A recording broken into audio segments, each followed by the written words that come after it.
Hey folks, it's David back again with another video. Welcome back to Verse by Shape. It's been a long time since I made any kind of update videos, so I guess I'll just say whatever here.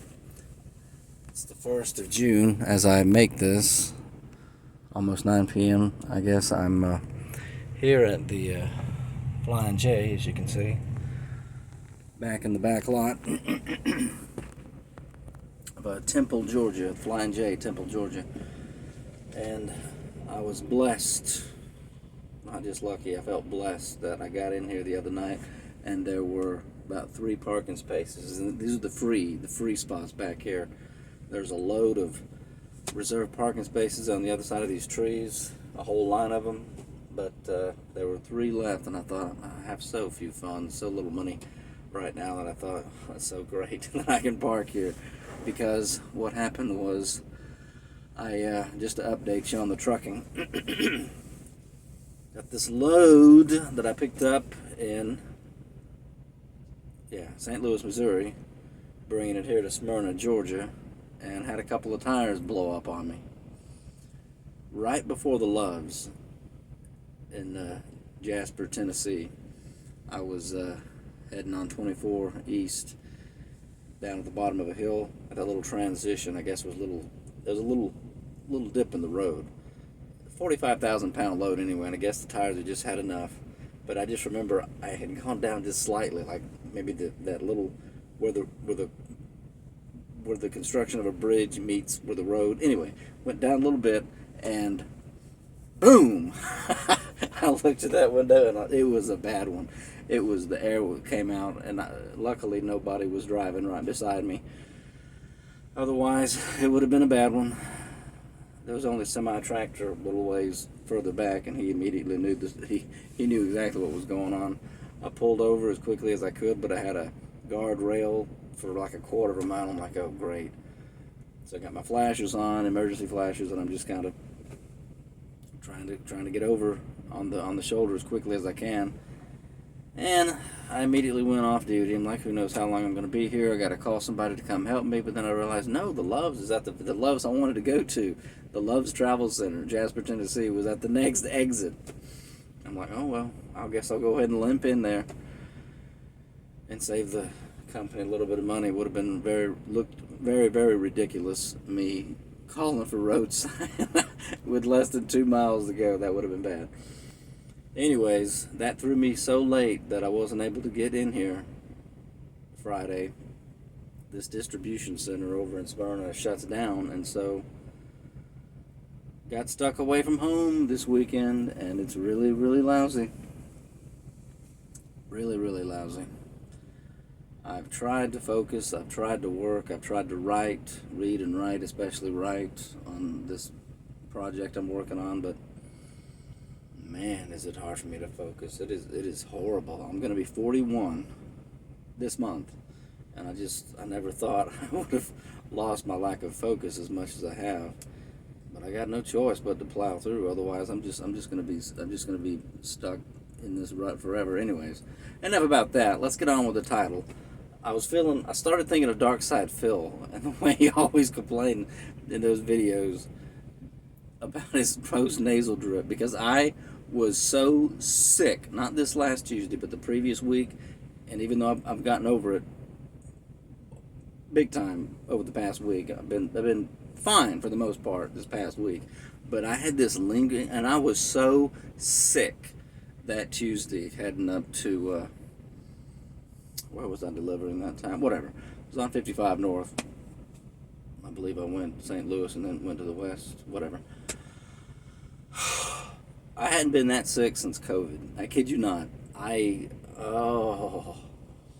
blame Subway. I've never eaten Subway again, because I think somebody there, he looked like he was a little bit under the weather. I think he did something to the sandwich inadvertently, by accident, because that Monday night, I could feel it. My glands and stuff starting to get kind of difficult to swallow. You're getting like a sore throat coming on, like you're getting sick. Luckily, I had a load of vitamin C with me. That helped big time. But the next day, I was so afraid I was going to have a torn up stomach that, I kept drinking water all day, and I felt so bad that Tuesday. I thought I might die. I was like, I haven't felt this horrible since COVID. It lasted only that day. I tried to drive. Luckily, I only had about 244 miles to drive that day because it was an 800-mile run, and I'd already done the lion's share of it the previous day, picking up from Theodore, Alabama. I did maybe 120 miles that Tuesday, 2 weeks ago. And then I was like, I can't believe this, but I literally feel too bad to drive. And I never thought I would feel that bad. I've gotten sick so little over the road in my time that I thought, I can at least drive. I can keep it on the road. I'll be fine. I just felt so bad that day. I was like, I can't believe this. I've got to stop. And I've got to hope that I can like sleep some of this off. I felt so bad. It was unreal. And I pulled over in this rest area, and I must have slept, tried to sleep on and off, like, I got the fan on me, and I'm just like, please help me, Lord, get better. 2 or 3 hours, and in my mind, I'm like, I know I got to get a move on, because the place I was going to, I could park for free at the customer. I love that, by the way. I love it when customers, shippers, receivers have a place where a truck can park overnight if you need to. I love that, and I do it. I take advantage of it every time there's a load like that. Anyways, I said, I got to get on the road. And in my mind, I'm like, I got a fever. And so I'm like delirious. I'm like, how long have I been here? Have I been here all day? Oh, I got to get back on the road. I did maybe 45 miles. I kid you not. Before I pulled into a Love's truck stop, I'm like, I can't do it. I can't do it. I've got to hope that I can sleep this off somehow. And I'd been taking vitamin C, a load of vitamin C, and sipping so much water that something happened after a couple of hours of lying in the back there. I just thought, I haven't eaten today, and I wonder if I need to eat. All of a sudden, I had this sensation of like nausea coming over me, and I thought, and it was that poignant, like, in your stomach was like, I'm gonna throw up.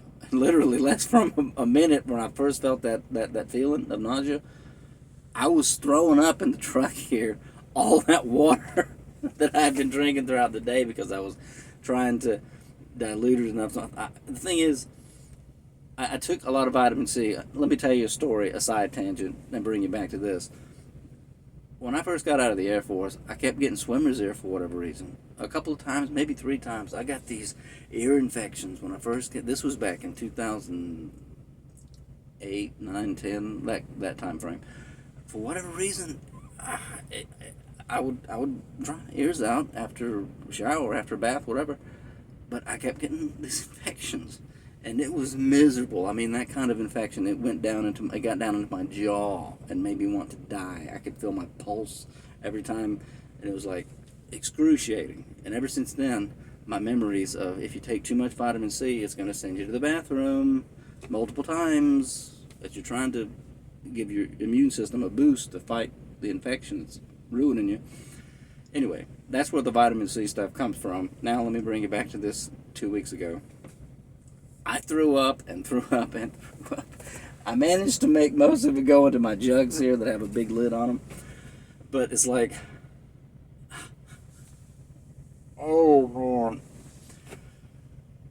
the clenching of it. And I had to pretend like I was at a toilet and leaning over because just sitting there in the seat wasn't happening. My body was wanting to.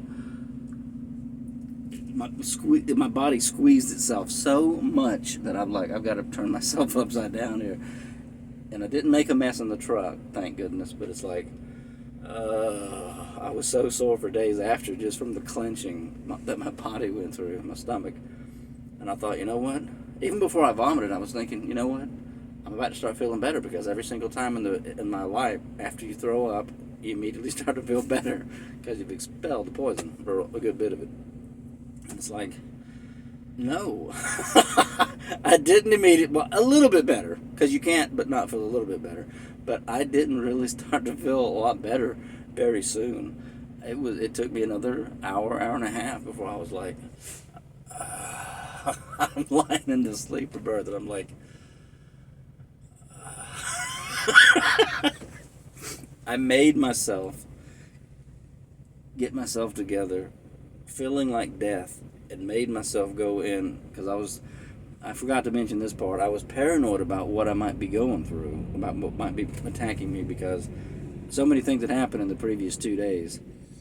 A brother from church meeting had given me a pitch pipe, I kid you not, in this little how to lead a song course. We were there for like 3.5 hours. And I love the man, I love the brother for giving that time the way he did to try and teach. In the end, it was just him and me and somebody else. But it's like, I was thinking about the pitch pipe.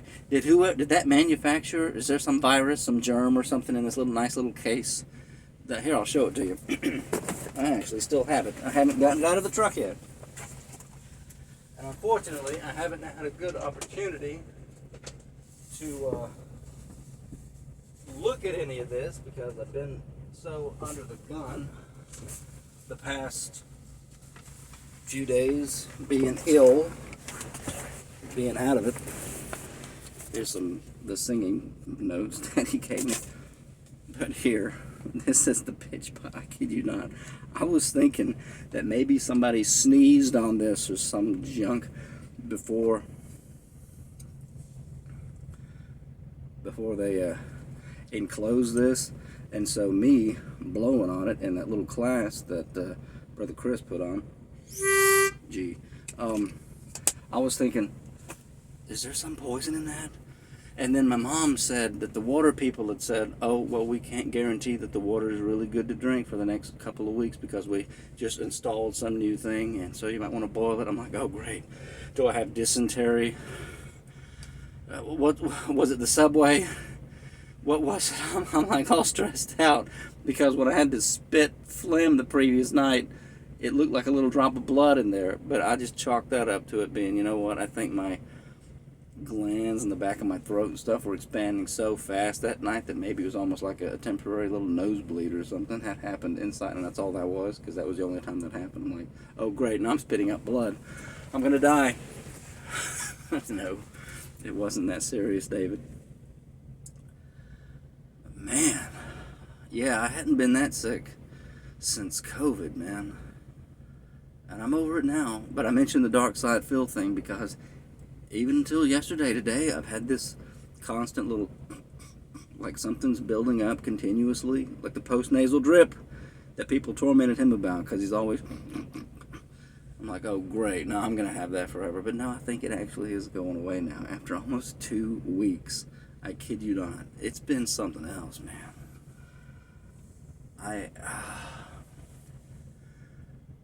Horribly sick. The worst of it was that Tuesday. I was feeling pretty good that Tuesday night. But man, the fever continued. And then I had a DOT physical. That Friday, I had to take off. And I drove all the way there. And I was like, I've driven all the way here and there's no way I can go into this clinic now. There's no way I can go into this clinic. I sound okay now. I sounded like death. My voice is like, how are you going to tell them? I totally forgot about the questionnaire, whether it's COVID days or not. Have you been running a fever? Have you been sneezing? Have you been exposed to anyone who did have COVID? I don't know if they're still I wouldn't have been able to bluff my way through all that anyway. I just was thinking to myself, I've got to get my DOT card renewed or else I can't drive the truck. If I can't drive the truck, then I'm going to have to live in the woods with no tent. It's like a little stressed out. But I had to reschedule all that. That'll be the 18th of this month now. Anyway, I told you all that to say this.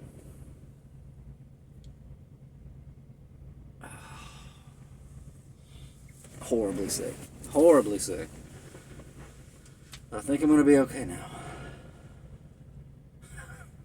Anyway, 14 minutes. I don't know if this is enough of an update.